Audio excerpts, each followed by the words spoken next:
కామారెడ్డిలో భూములను లాక్కోవాలని చూస్తున్న బీఆర్ఎస్ ప్రభుత్వంపై రైతులంతా ఏకమై తిరుగుబావుట ఎగరవేయాలని బీజేపీ నాయకులు కంది శ్రీనివాసరెడ్డి పిలుపునిచ్చారు. పంటలు పండే భూములను బృహత్ ప్రణాళికలో భాగంగా పారిశ్రామిక జోన్లో చేర్చడంపై ఆగ్రహం వ్యక్తం చేస్తూ ఆదిలాబాద్ జిల్లా కేంద్రంలో ప్రజాసేవా భవన్ వద్ద బీజేపీ ఆధ్వర్యంలో ప్రభుత్వ దిష్టిబొమ్మను దహనం చేశారు.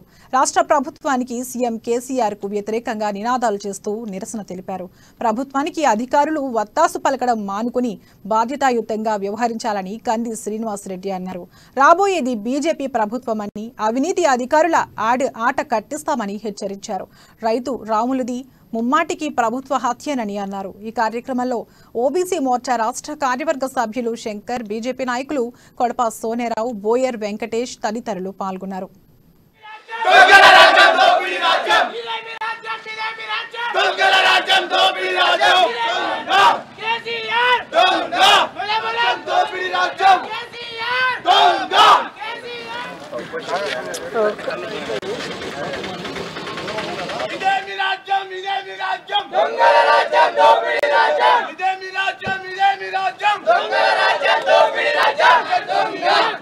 రైతు వ్యతిరేక ప్రభుత్వం